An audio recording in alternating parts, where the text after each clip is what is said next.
take place in Mi'kmaq, the ancestral and unceded territory of the Mi'kmaq peoples. This territory is covered by the treaties of peace and friendship with Wabanaki peoples.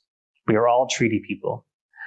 Halifax Pride recognizes that reconciliation requires action in support of words. We commit to working with and supporting Indigenous communities. We are committed to identifying and uprooting systems of oppression that prevent Halifax Pride from offering the inclusive spaces we strive for. Halifax Pride is dedicated to providing space that is accessible, inclusive, and free from oppression, harassment, and discrimination. In this space, we will treat each other with respect and dignity, regardless of age, race, gender expression, gender identity, sexual orientation, levels of ability, and all our other diverse identities.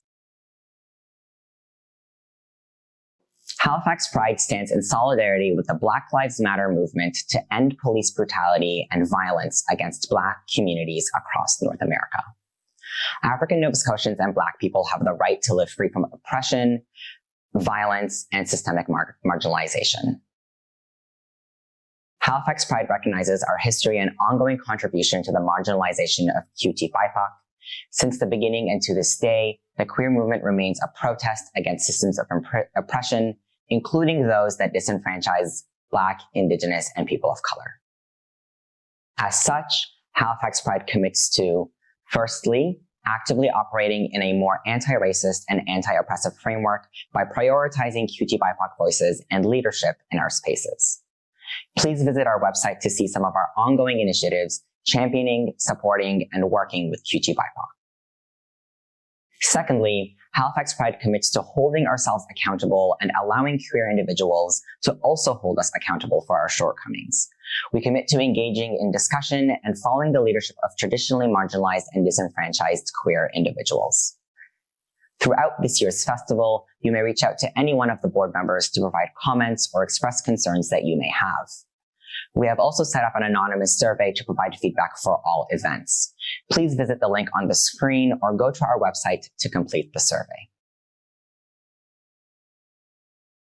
And lastly, Halifax Pride commits to supporting Black, Indigenous, and people of color and their leaders in actions calling on governments and organizations to create meaningful change, such as adopting policies that begin to dismantle systems of oppression.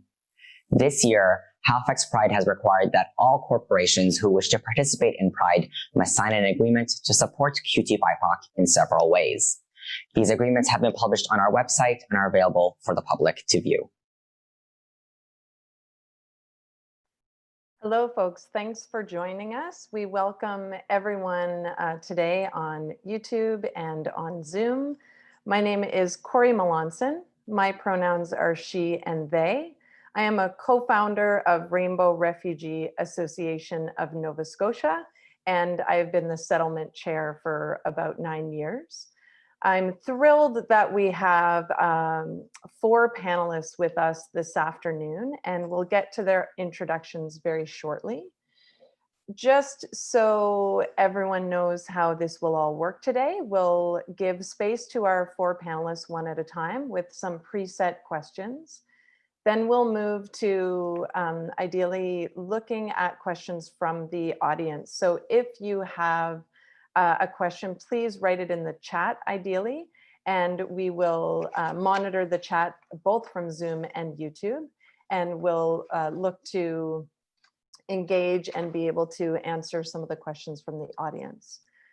So thank you, Halifax Pride, for hosting this event, as well as doing a land acknowledgement, a safer space statement, and a statement around anti-racism. Those are very much values at Rainbow Refugee Association that we hold very near and dear to our work as well. So our work is located in, we are located in Jabuktuk, Halifax.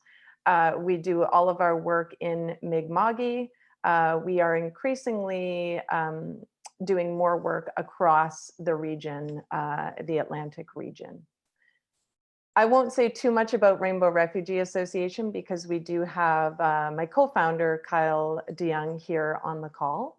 And I just want to read a short introduction statement, and then we'll move to Kyle, then Mike, who is a former refugee from West Africa, then Maria Gomez, a professor and an activist, and then Julie Shaman from the Halifax Refugee Clinic. So we wanted to host this event. As we know, we've talked about Pride coming from the origins of being a protest, though these days it, for many, has become more of a celebration, not for all. It was 51 years ago that the police raided the Stonewall Inn in Greenwich Village, New York. A year later, the first Pride Parade was held to commemorate the fact that homosexual people stood up to police and societal brutality. And in Canada, the Gay Alliance for Equality hosted a gala picnic in Nova Scotia in 1973. We know that in 1978, 200 people marched through Halifax when the Gay Alliance for Equality hosted the 6th National Conference of the Canadian Lesbian and Gay Rights Coalition. And in 1985, there was a march from the Roomers Club on Granville up Spring Garden Road, ending at the gates of the public gardens. People wore paper bags over their heads to highlight the fact that you could, at that time, be fired for being openly homosexual. And in 1988, Halifax had its first official Pride Parade with about 75 people. So we know that what that looks like today is very different. Typically, there are numbers of upwards of 100,000 people who come out to Halifax Pride events. We don't want to forget the number of people, though, for whom there is not yet a celebration, including trans folks who are still fighting for equal rights. Rainbow Refugees wants to bring attention also to the injustice that still exists in many parts of the world. RANS, which is our acronym, although some folks say RANS, so just be prepared for that. We sponsor refugees who face persecution from their families and communities in many different parts of the world. And we really want to bring attention to the discrimination, the harassment, and the violence often faced by individuals who are LGBTQI+. We specifically use that acronym, and we don't include the two-spirit, the 2S, just because our work certainly focuses on folks from outside of North America. However, we are always trying to find ways to ensure that our work is anti-colonial and that we're inclusive of as many people as we can be. So I want to just introduce our panel first, and then I'll hand it over to them. So first we'll go to Kyle DeYoung, who is a lawyer and a founding member and current president of Rainbow Refugee Association of Nova Scotia. So just so our panelists know, ideally you'd speak for about 5 to 7 minutes or so, because we do want to open things up for the audience. So I'll just give you a little hand wave if you're kind of close to that time. So go ahead, Kyle. I guess if you can introduce yourself and tell us your pronouns. And then your question that we want you to focus on is some kind of lessons learned from being involved in Rainbow Refugee Association, as well as a little bit of background about the organization. Sure, thanks, Corey. Hi, everyone. As Corey said, my name is Kyle. Pronouns are he, him. I've been involved with the Rainbow Refugee Association of Nova Scotia with Corey since it was founded back in 2011. And RNs is a registered society in Nova Scotia with the aim to advocate for, support, and sponsor LGBTQI+ refugees to settle in Nova Scotia. Since 2011, we've sponsored privately 21 individuals to settle in Nova Scotia. And we've assisted an additional 16 or 17 government-sponsored refugees who identify as LGBTQI+, who've arrived in Nova Scotia. And that assistance can be anything from just social involvement to assistance finding housing, to just being a support person or support group for people who've arrived in Nova Scotia. We've sponsored individuals from a number of different countries, including Iran, Syria, Guatemala, Kenya, and Gambia. So we've had a broad spectrum of individuals who've arrived. And it's been a very interesting journey, I think, for everyone involved. And I can say I'm very lucky to have been involved with the organization for this long. I don't want to speak for too long, but I will, as Corey said, just touch on some things that I've learned and some surprises. For me personally, it's been an eye-opening experience. I think it highlighted for me from the beginning how ignorant I was as a human about how the world works, both within Nova Scotia and outside of Nova Scotia as a very privileged white male. So as a personal journey, it's been definitely a growth, a big growth. From the organizational perspective, I think a couple of surprises that we've learned along the way, and it might seem basic to some people, but every situation is very different, and every person who's arrived in Nova Scotia has had a very different life experience. They come from different backgrounds, different ages, different genders, and it can be a challenge for the organization to adapt and to support everyone who's arrived in the best way possible. And it's, I think, created a very flexible organization that we can really balance a lot of different situations and make it work and hopefully support the person as best as possible. I think the second lesson I learned is how the government system for sponsoring refugees is very much appears to be stacked against success. It's very, very complicated. There are probably dozens of different categories within the immigration system and the refugee system for different people. The situation in each individual country is different for how people are navigating the system through the Canadian government and through the UN HCR, the High Commission for Refugees. And I think that seeing that play out has been very difficult, I think, personally and for the organization, just because it can be hard to see people who are working so hard to navigate the system, and it's just almost impossible for people to get through and to arrive in Canada. And then once people arrive in Canada, processing any trauma that they've experienced, the adversity they face, and just the length of time, it can be years and years that they've kind of been living in limbo in a third country or in their home country. So I think that's been a surprise for me. I think I'll leave it there just to allow everyone else to have time. But if Corey has anything to add, she's been involved as well. So happy to have her. Thanks so much, Kyle. Really appreciate that. I did realize I forgot two things. One is to acknowledge our former President, Jen Pally, who actually organized this event, and huge thank you to Jen for that. And the other is to acknowledge our ASL interpreter, Brenna. Thank you so much for the work that you do. So I want to move next to Mike, who is a former refugee from West Africa.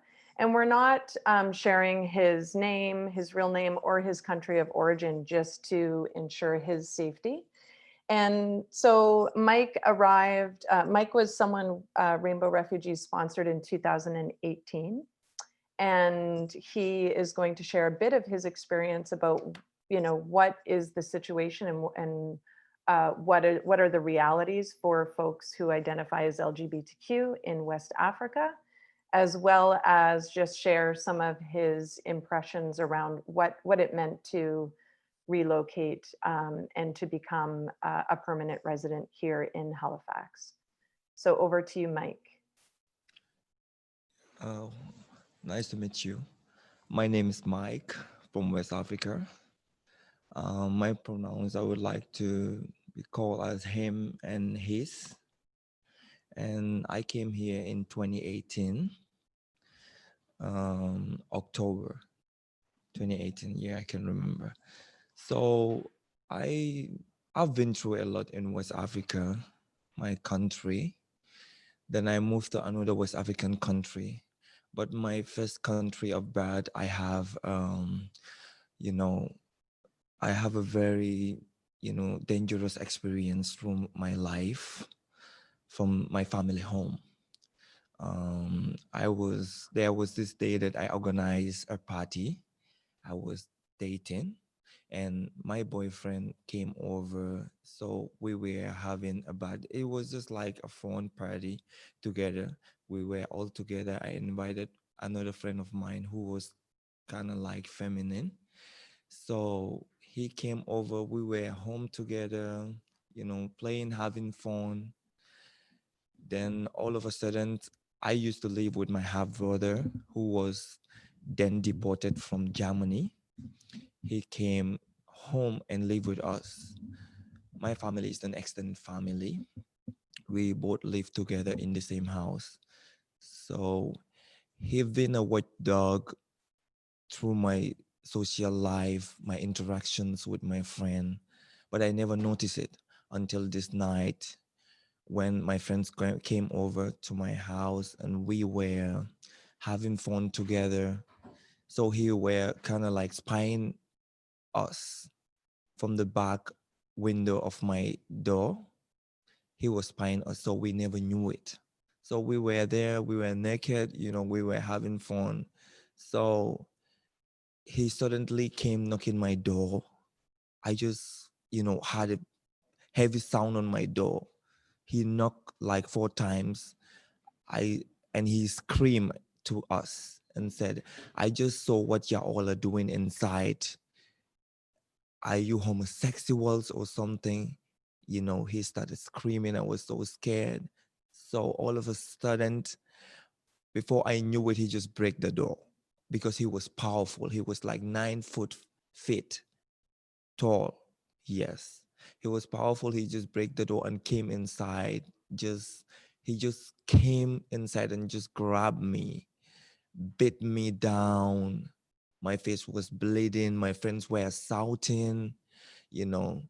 So he started screaming, beating me. I remember I couldn't even realize the torment and the painful beatings that I've been through that night.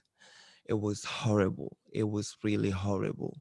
So the other member of my family came when they had the shouting and the crying. They all came, and he started, telling them what's happened, that he was spying at the back of my window, that we are having sex, which is not allowed in that family. It will never be allowed. They will never accept it. So I was like speechless, but I was even fainted because I didn't know what was going on. All I knew, blood coming out from my nose, my face everywhere, and they have to took me out there. So my friends run away. So I went to my friend's place. Our homes were opposite, so I went there. So they, massaged my face, they cleaned my face. Then later in the morning, I had to go to the hospital and do all the checkups. So he went to the police, and the police came. They have to detain me also. I went through a detention for like 2 days. Yeah. After the detention, later I went to my friend's place. Then I decided that, I should be going to the police, like doing reports, but I didn't complete the report. I decided that I had to leave. Yeah, my friend suggested that like I had to leave because the situation was it was going to a point that I don't know where it will end. So I just had to run away. So I figured out that I should just run away because otherwise I don't know what will happen to me. So I ran away to a neighboring country. That's where I resided. I never knew anybody in that country. Life there was the second step of my life. It was like a journey to hell. When I arrived to that country, you know, I arrived there. The journey was like 5 hours. It was a 5 hours journey. I decided to save some money before I get to that journey. I decided to save some money. So that money is what I used to go to that neighboring country. So I lived there. I went to I arrived at that neighboring country. It was the night. Yes, it was in the night time, I remember. So when I arrived, I have nowhere to sleep. I have nowhere to go. I just sleep in the garage my first day. I remember I sleep in a garage. Then after sleeping in a garage, I started raising contacts from friends, talking to them. Do they know anybody that who can host me? But most of my friends said, they don't know people that can host, because if you are in that country and you don't have a relative, it will be very difficult for them to host you. So it's just like you have to survive on your own. So I keep on sleeping on the street, because I believe in myself. I keep on sleeping in the street. I sleep in the street for 4 days. Then the fifth day, I had to go to the UN. I had to ask people about where is the UN. So people give me directions. I went to the UN. So when I get to the UN, they accepted me, my clothes, but still my nose was even bleeding. As I'm talking inside, my nose was bleeding because from the beating from my brother, my half brother. So I went to the UN. They accepted me. They have to take me for an introduction. I introduced myself and my story, what brought me to that neighboring country. So I tell them everything, and they were so sad. They were so emotionally, sad. So they wrote all my story down, and they told me that we will do everything to find you sponsors. We will do anything to find you sponsors, to find you a place to live. So as a time being, when I went to the UN, I met this Senegalese. I met a friend of. I met a friend. I met a friend on that UN spot. So this friend was the one who hosted me. He hosted me for some time before the UN's approval. Yes, so he hosted me for some time. Then later, when the UN approved me, they told me that they will find a place for me. After when they were finding sponsor of me, they told me that they will be giving me some money time to time. So that money is what I use to survive. It wasn't much, but that money was what I used to earn my daily bread. So when I was in that country also, I have experience, because that country was also very homophobic. They don't like homosexual or something. It's them themselves.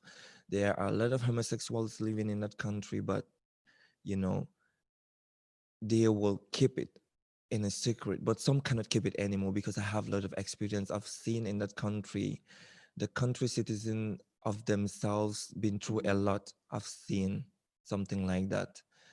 You know, there was this day that these three guys walk up to me. They said they want to be friends with me. We met at a restaurant.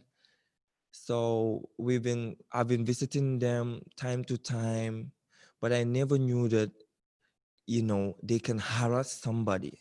I never knew that they would like to know who you are, and after they will, harass you on the street. I never knew that. I thought they were friends.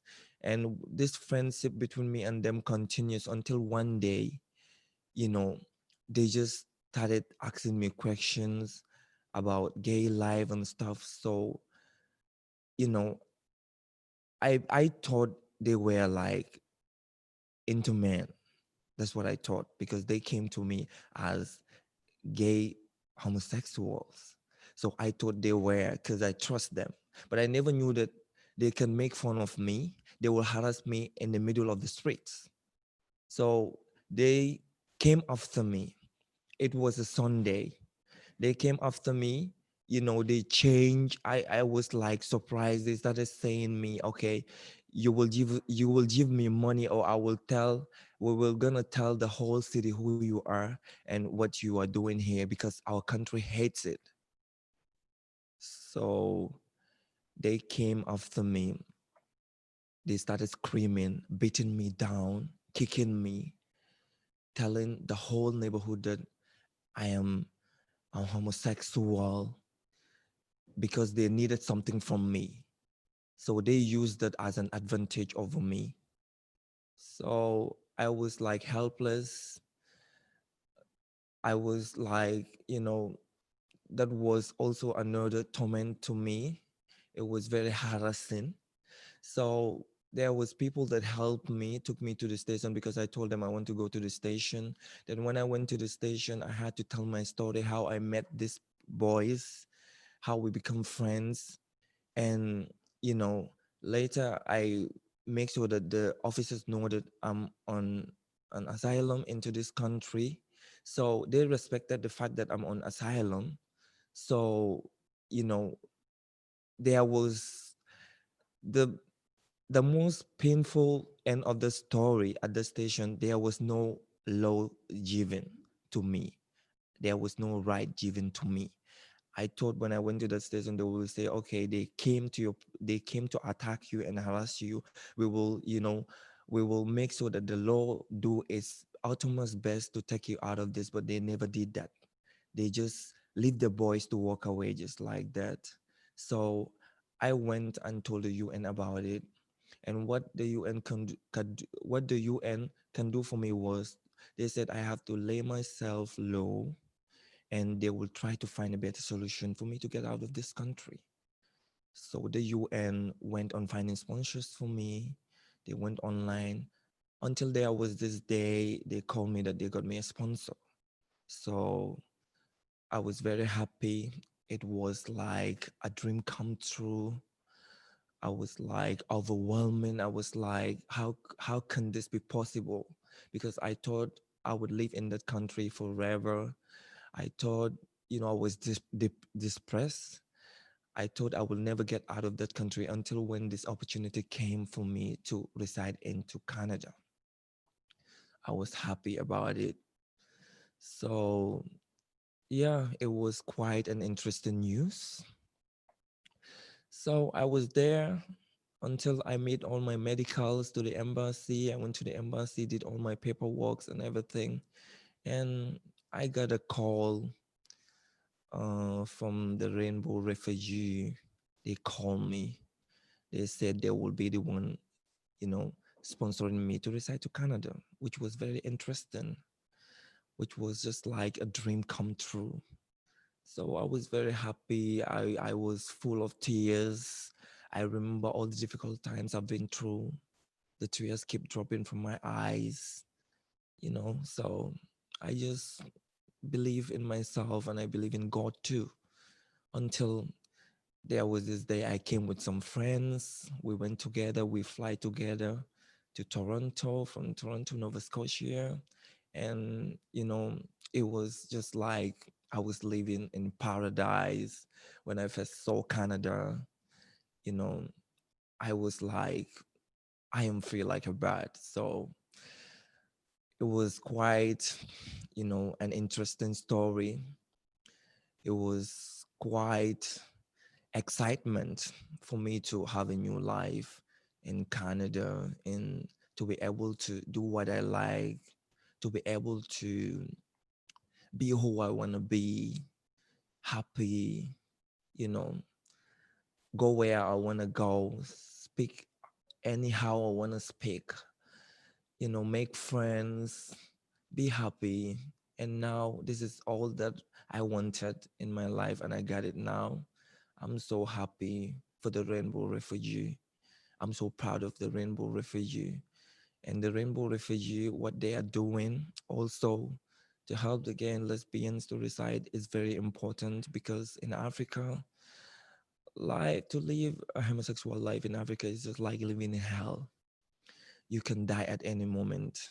You can walk on the street and they will beat you. They can jail you. They can kill you, and the law wouldn't do nothing. Killing you will is just like killing a hen, a chicken, because they considered you as you are nothing. Your living is worth for nothing. So the fact that Rainbow Refugee is supporting and helping Africans to reside, this is quite exciting. This is something that help us Africans to live the life that we want to live, to be proud of who we are, and to also build a better place for us and all the entire world you know, it's just like a joy and a dream come true. And I'm very happy about this. I'm very happy about this. And I'm just praying for Rainbow Refugee. Long live for Rainbow Refugee. Long live and joy and prosperity. And let it be strong organization to be able to support more and more, you know, transgenders, homosexuals from Gambia, from Africa to come and reside. So I think that's all I have to say for today. And I'm happy to speak out this voice of million West Africans or Africans, you know, to make sure that, you know, their dreams come true, because life in Africa as a homosexual is just, as I said, is a living hell. It is, and still is a living hell, because I still have friends that have having issues back home, even under this epidemic. Yeah, I still have friends that are going through a lot every day, a lot, because it's just like you are in life imprisonment. You want to live your life, you have the voice to speak, but you cannot speak. You cannot live your life. You want this freedom, you know, but you cannot sew it off. You have to hide it. When will you come out and spread your wings? When? It's just like you're in prison. Imprisonment in I Africa. want to, sorry, this is Corey jumping in. I want to Yeah, thank you so much for your story. I Yeah. want to let you know someone wrote a comment to say, I'm so glad you're here, Mike, and I am so sorry that you had these experiences. And I Yeah. just want to echo that, your story that really, you know, your story of violence and harassment and discrimination. And we know from everyone that we've sponsored, but also everyone that has reached out to us over the years, that this is not unique in terms of your experience. Obviously, your experience is unique, but the levels of violence and harassment and discrimination are, you know, really, really, they exist in so many places. And it's, you know, it is the reason why we exist as an organization. We wish that we didn't have to. Mike, I hope that we get to come back and hear more from your story. One of our goals as an organization is always to center the experiences and the voices of those with lived experience. And I appreciate so much, given that you were willing to share your story today, Mike. So thank you. Thank you.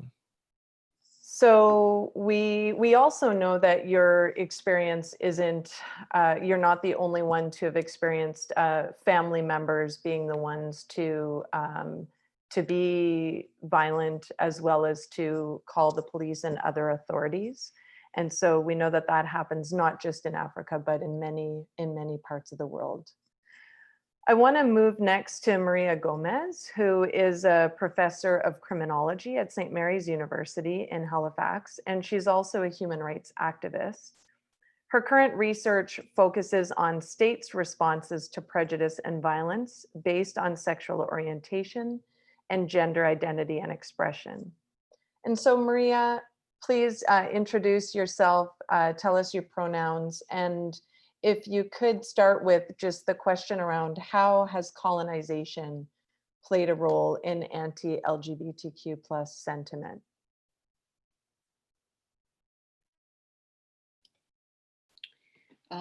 Thank you very much for the invitation to the organization and to the people that have collaborated to make this possible.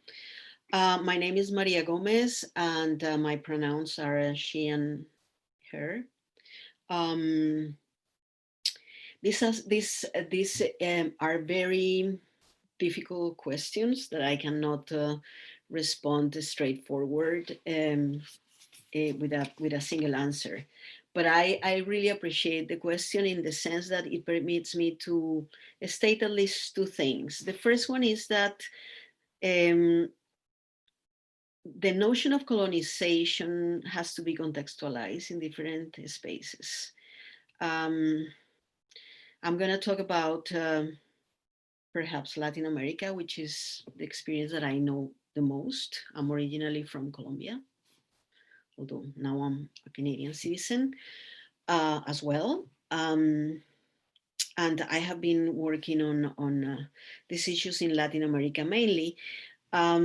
So I will divide the question of colonialism into different things. One is the historical influence of colonialism in Latin America, and the second one is what we call the neo-colonial moment. In the first part, in the historical influence, I would say that perhaps the most influential element for our topic of the colonial rule is, of course, first the general definition of the colonial element, which is the creation of certain hierarchies. But related to what happened in Latin America and perhaps in many other places of the world, but in Latin America was extremely clear from the legal point of view in the 19th century that what sustained inequality had a gender component. It was the idea that there is a line, there is a space of male privilege that was built and sustained in front of female subordination. That was a first element, and of course that element was crossed completely by other intersections like racial intersections, ethnic intersections in Latin America. Of course, again, Latin America is huge, so it depends on the country that you can explain different kind of things. But this colonial idea that I can generalize with all the problems of that was sustained by religion, by the presence of, especially of the Catholic ideology at that time. And it has moved to not only to the problems of Catholic or the support of the Catholic Church in front of keeping or fighting for keeping these kind of social hierarchies, but some other churches had joined in the last 50 years. So basically, I would like to say that this notion of colonialism is more connected on the most general definition of gender. So I prefer to use gender and gender non-conforming because it includes all the question of women and all the questions of all other gender identities. And sexual orientation is part of that non-conforming element, but is connected originally with the idea of the gender hierarchy and gender binary in the historical point of view. From a more contemporary point of view, I would say that the neocolonialism is extremely connected with the project of economic development, the neoliberal economic model. And it has to do with processes of depoliticization of the elements of gender and other rights in different type of societies. It means the kind of tensions that were created through how to submit any kind of difference under a naturalized model of economic development, in which you cannot fight really for the intersectional between class, race, and gender, but how to accommodate victims or how to accommodate people that are vulnerable, and you need to protect through certain kind of universalized model of economic development. So I would say that the first problem is, of course, gender hierarchies, and the second big problems for Latin America regarding colonialism has to do with the neoliberal moment. All of this crossed by the component of religion elements, with all the differences that are among the countries. Okay. I mean, there are some other elements, but Thank you so much, Maria. I know we're asking you to answer some pretty complex questions here. I'm just wondering if I can go off script of our kind of questions and ask about your research around kind of states' responses to prejudice and violence. And are you able to share with us again, and I know this is way more complex than the time we have, but just some highlights of that research that you're looking, that you're doing. So, you know, what if you could, you know, share the kind of, you know, about 3 highlights, things that are kind of coming to the surface in that research, that would be great. Okay, thanks. This is a very important year for the international human rights for the Inter-American system, because we just witnessed in March the first decision of the Inter-American Court on the first case of violence against a non-gender conforming person in Peru. I had the honor and the opportunity of being an expert witness before the Inter-American Court last year. And I kind of, with the support of the Commission of the Inter-American Commission of Human Rights, we were able to advance the notion of violence based on prejudice as a standard the Inter-American system. In this particular case that is very, very important, because it's a case in which the government of Peru was found responsible for problems in the due process, and more than that, for torture against an individual. Her name is Azul Rojas Marin, that was raped and tortured in a police precinct. And for 10 years, the state didn't move a finger to make her justice. She's a trans woman that I self-identify as a gay man at that time. So it is a very interesting case regarding the elements of how the state and the state discourses organize towards recreating and reimposing the binaries on these individuals. But the highlight really is that we have now inter-American jurisprudence of the court that make the state responsible, and is compulsory for many of the states, regarding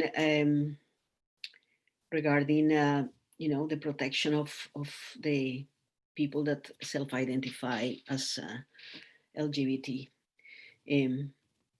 Basically, those are, or with difference in terms of the hegemonic sexual orientation of gender identity. So that is a very important highlight. The notion of violence based on prejudice that I developed in my research for years, and have worked with other organizations in the region, was able to become a standard of the court, which is also very important. But I want to highlight the most important thing for me for this Azul Marin case is that Azul, you know, she put everything at risk, knocking doors and talking by herself, sacrificing many, many things in order to bring her case. And well, it was a great example for other people, and the recognition of this kind of process of building citizenship when you fight against this state kind of tensions. The other thing that is parallel to that is that Latin America has a lot of advances many countries have a lot of legal advances regarding sexual orientation and gender identity rights is different, but we still have serious problems of implementation and big backlashes from what is now called as gender ideology by the churches. So it's a tension that is very interesting to explore. Thank you, Maria, and congratulations on your role in that case. And so we did get a question from our YouTube audience around what is being done to change the issues in countries of origin. And they said, as I assume many would wish to do so in their country as we do in ours. And I think this relates to kind of the case you just talked about in terms of states' responses. But so does this case then set a precedent for just Latin America, or like just Peru, or how, what might be the ripple effects of this case?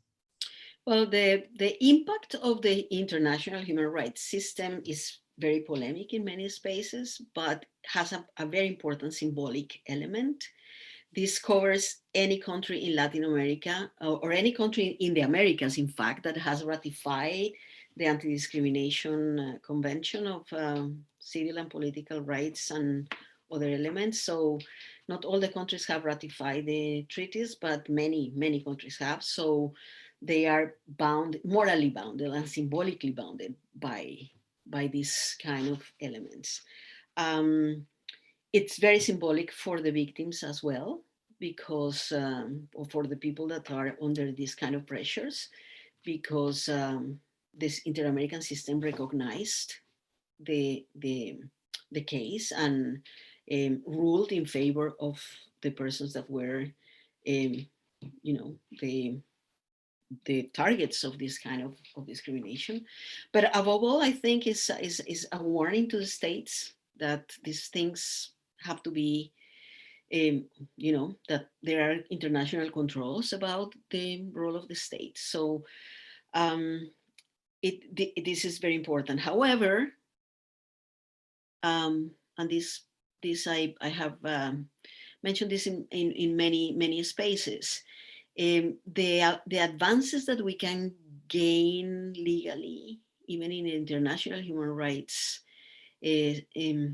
system, requires a serious transformation of the conditions of the social life for people. I mean, there is not enough to have legal protections in paper.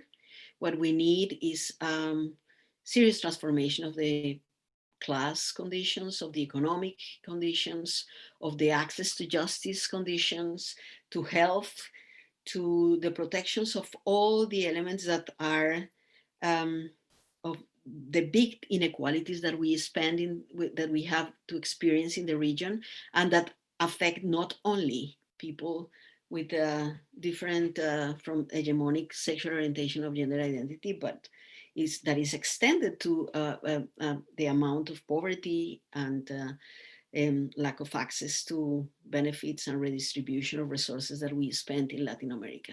So LGBT people are one element of this, but you cannot do it isolated from many other elements. I have said many times that in Latin America, one privilege is able to erase one prejudice. If you have privileges of class privileges or racial privileges, it's possible that you can have you know, a life relatively free of prejudice if you are LGBT or self-identify as LGBT. And I think that is something that happens all over the place. I mean, here in Canada, we face the same thing. If you have racial privileges or class privileges, you know, it's a different kind of situation. Corey, can I just jump in? Yeah, for sure.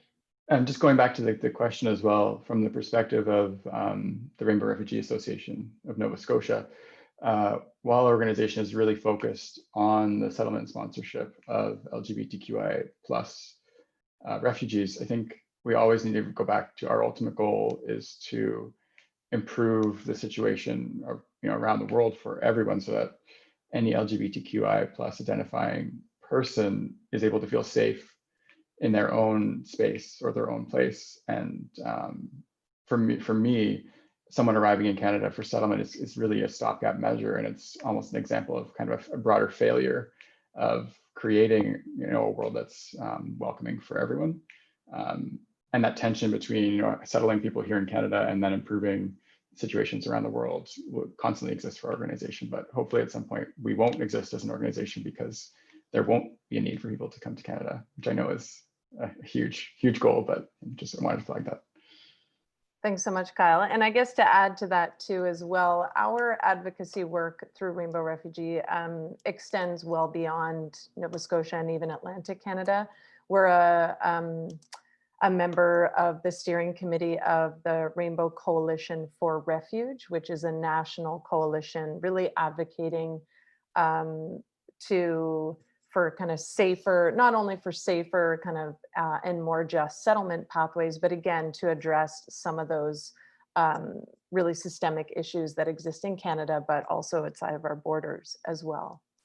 So I want to turn things over at this point to Julie Shaman, and Julie is the executive director of the Halifax Refugee Clinic. And the clinic is a not-for-profit, non-government organization offering legal, settlement, and advocacy services to refugee claimants, non-status migrants, and persons in need of protection who are unable to afford a private lawyer. And just to say, as Kyle mentioned at the very beginning, refugees come to Canada and other places through all sorts of kind of mechanisms and streams.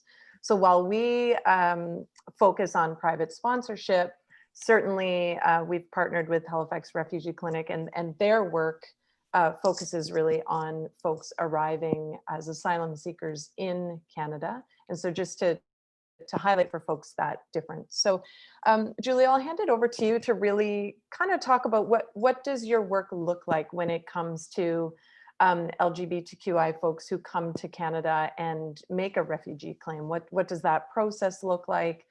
You know, what are their chances of that refugee claim being accepted?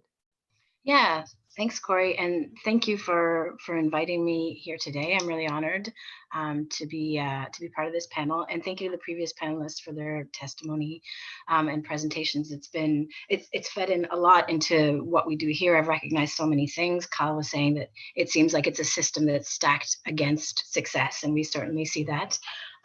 So yeah, I'm going to try not to take too much time, but I wanted to take you guys through the refugee claim procedure in Canada, the asylum procedure, like Corey was saying, which has similarities but is different than the overseas sponsorship experience and procedure, and talk about the challenges for refugee claimants, and in particular refugee claimants who are making their claims on the basis of sexual orientation or gender identity and expression. So I have, just to give you an idea, this is pretty much what goes into a refugee claim. And I've been doing this for about 12 years as the executive director and counsel at Halifax Refugee Clinic. First of all, we exist. We were founded 20 years ago, and we exist to fill a dire gap in services. There's no legal aid in Nova Scotia for immigration and refugee matters. So in other provinces, the provincial legal aid would pay for people who can't afford a private lawyer to have a lawyer to navigate this very oppressive and challenging legal procedure. But in Nova Scotia, that doesn't exist. So we are a privately funded organization, and we work with volunteers in the community, including volunteer lawyers, and we provide legal services. And we also provide settlement services because refugee claimants and non-status migrants can't access federally and provincially funded, for the most part, settlement services. And we have an advocacy component of our work as well.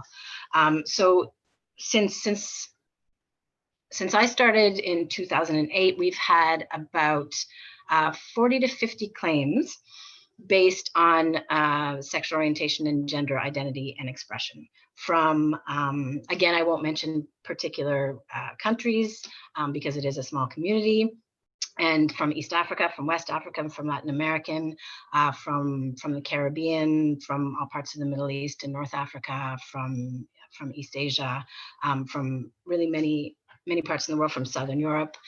Every claim obviously is unique and it's different, and basically people are going through this whole determination procedure, like Mike, like you went through in Western Africa, from within Canada. but they have no permanent status while they're doing so. So they're in this limbo and they have to prove their story in front of the Refugee Protection Division and prove that they can't get, and this really feeds into what you were saying, Maria, the protection of the authorities of their state because they're persecuted. So for one thing, I'm always asked, so how do people get to Canada? And refugee claimants arrive in a myriad of different ways. We've had people arrive on container ships, people who have family members here who go through the States, people who cross the border at in Quebec, the unprotected border, who make then inland claims. Many times people will come as temporary residents, as visitors, for instance, or as temporary foreign workers. Many people come as international students. And that's a demographic that we see in terms of our work with LGBTQIA refugee claimants, is that it may have been many years since they had been here. That might not originally be their intention when they came, but the journey of self-discovery and self-awareness and self-acceptance might happen from within Canada.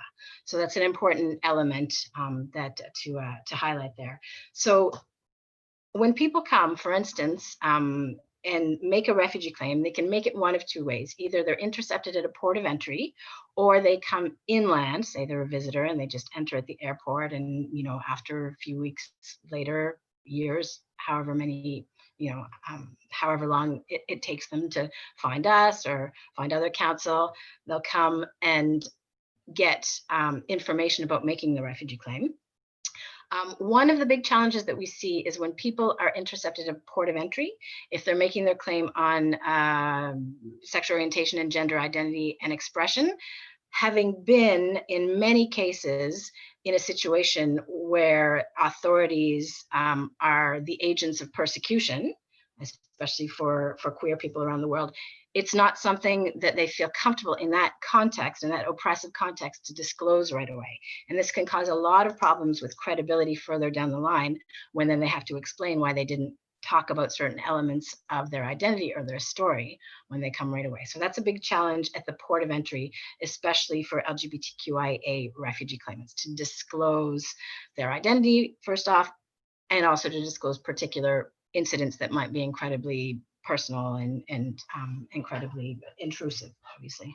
And so speaking of intrusive, even here in the context of my office with people with whom I'm trying to develop a relationship of trust, it is a very intrusive and kind of exposing process. So I'll just give you an idea of all the paperwork that needs to be filled out. And there's a form called the basis of claim form, and that's essentially where somebody is writing their entire story of their identity, of persecution, of when and why they left, of when and why they're making a refugee claim right now, of why they don't think that the state is able or willing to protect them, and of what has happened since they've been gone.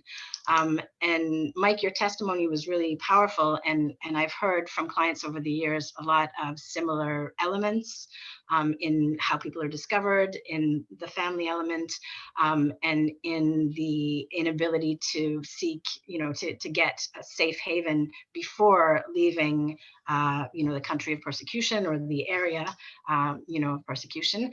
And I wanted, since we don't have a first voice participant who's a refugee claimant, I just wanted to read a little quote from a narrative of one of our clients that I think showcases how vulnerable people have to be and how far back they have to go in their childhood, in their journey, to explain this story essentially to the government in the form of the written story, and then later in testimony at the refugee board hearing.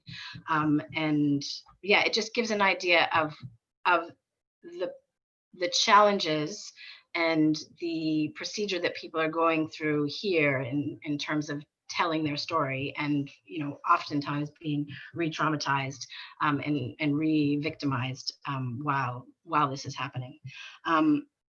So the quote is, and this is taken from a client's story, "The punishments for homosexuality in my country include, but are not limited to, public humiliation, lashes, prison time, and shockingly, the death penalty.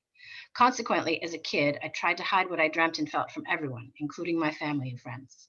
I was afraid of having my friends to sleep over because of what I might say in my sleep and would bring everyone's attention to me.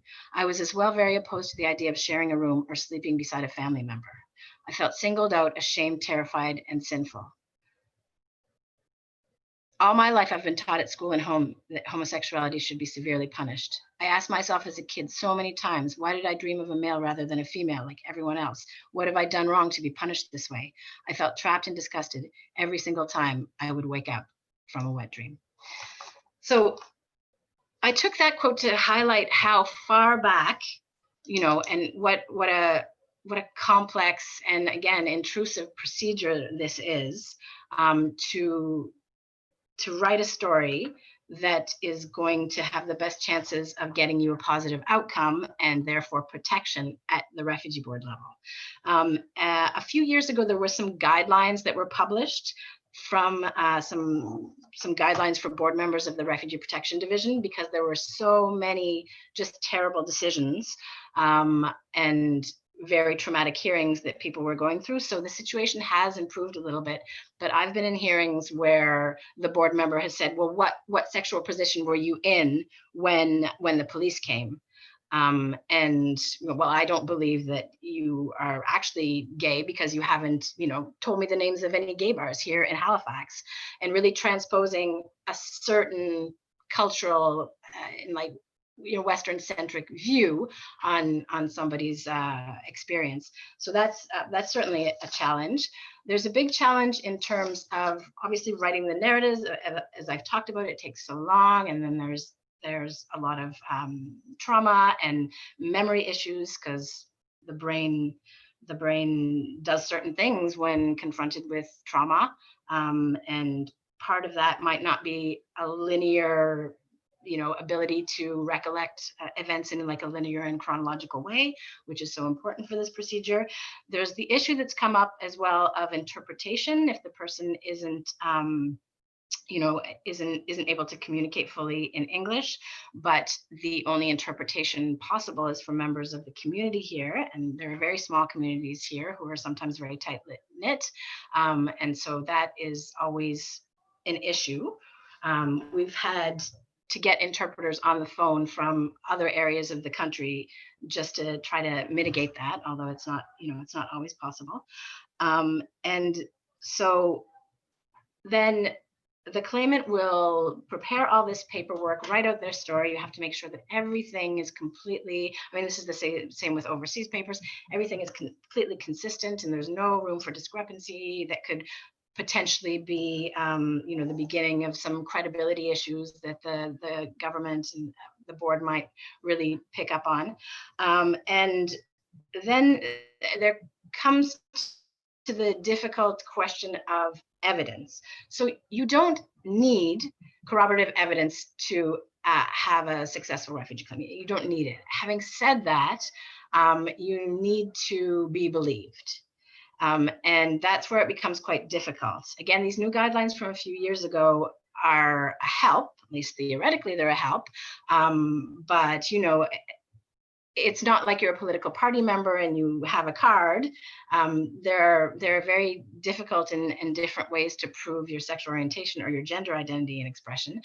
But in the past, we have put in letters from organizations, maybe photos of the claimant participating in Pride events or other community events, affidavits from former partners, evidence of online dating sites, other witnesses who may testify in person that they know this person to be LGBTQIA. And it's really trying to gather the pieces that you can and putting that forward. And sometimes it's very hard.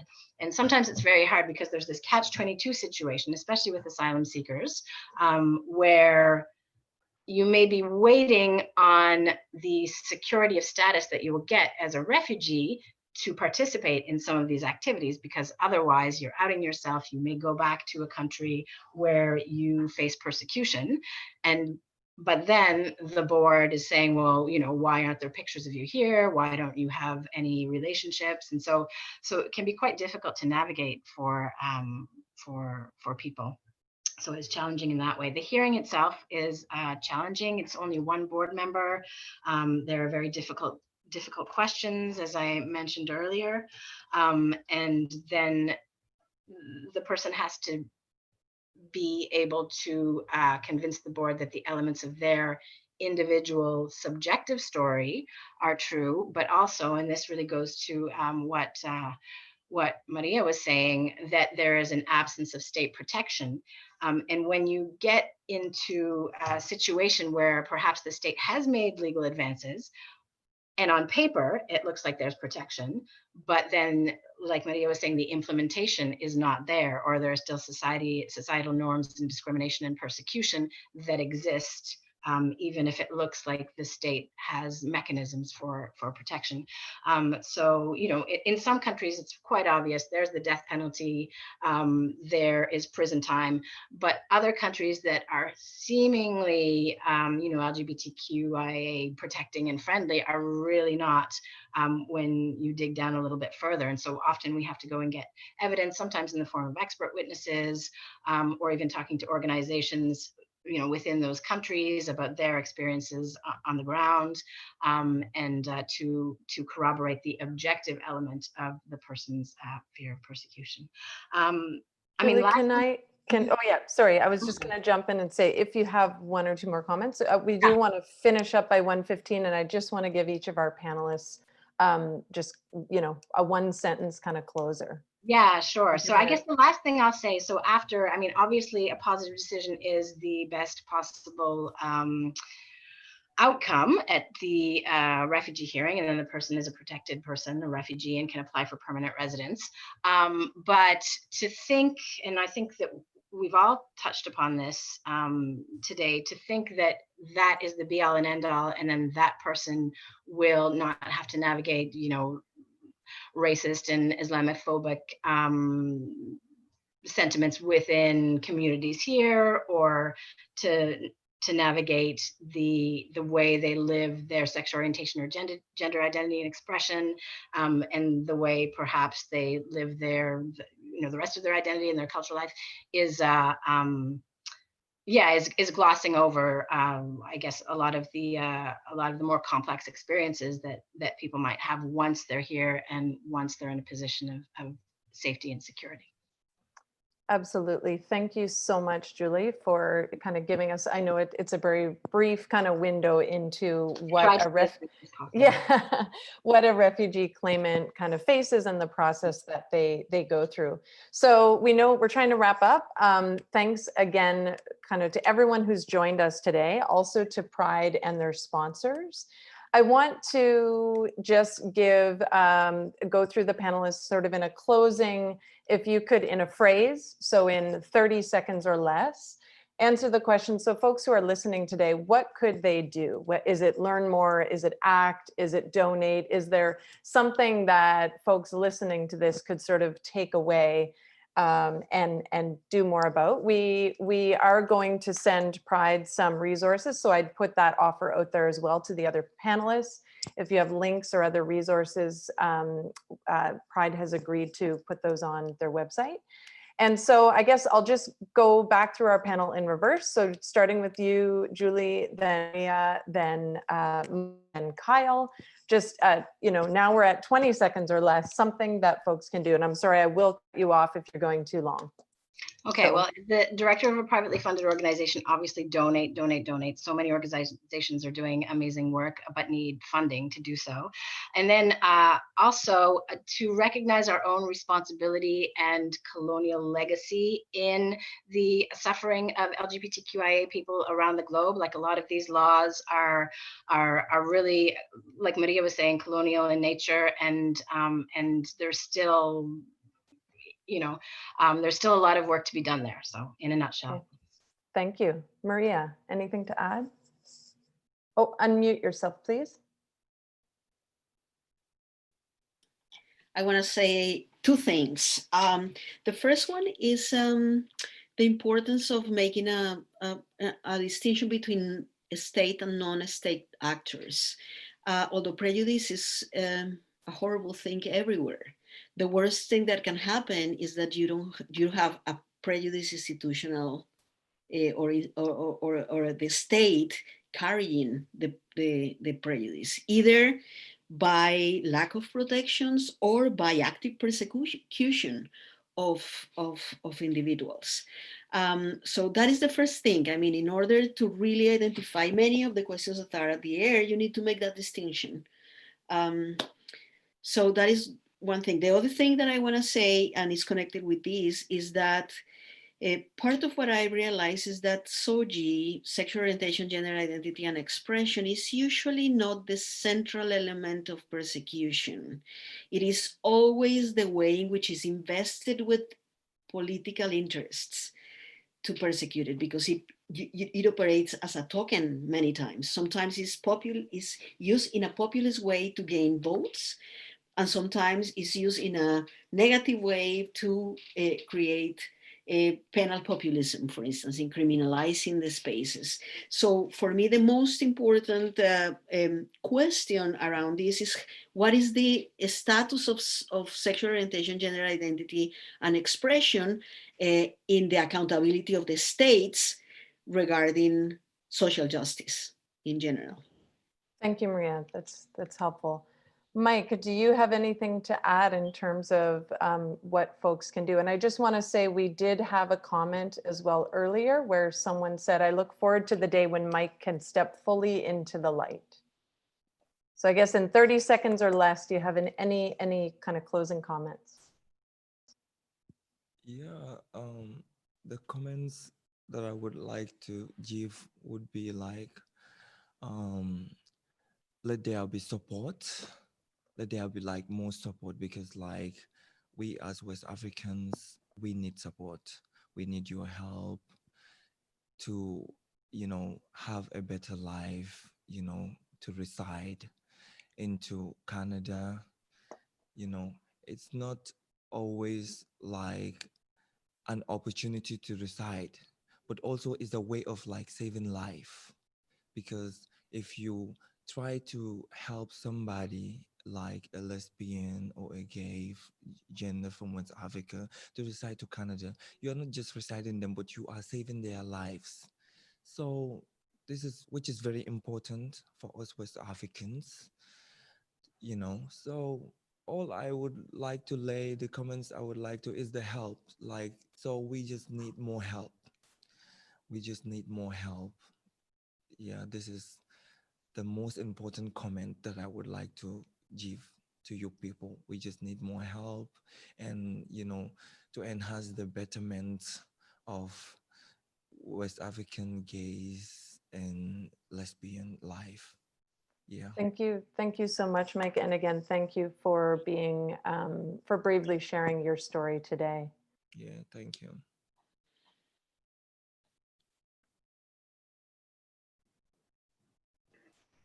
Corey, I think you're muted. I will hand it over to Kyle to kind of give the last comments around what folks can do. Sure, thanks, Corey. I just really want to thank Mike for being with us today. It's been wonderful. I guess, yeah, three things. One is donate. Two is learn more. Learn more about what's happening outside of Canada and about what the Canadian government is or is not doing. And then advocate. Reach out to your MPs, your MLAs, your city councillors, and everyone that you can, and advocate for the things that you're reading about and the injustices that you have heard. Thanks. Thank you again to all of our panelists. Thank you to our audience on YouTube, and thanks again to Pride and their sponsors for hosting this panel with us today. Thank you to you too.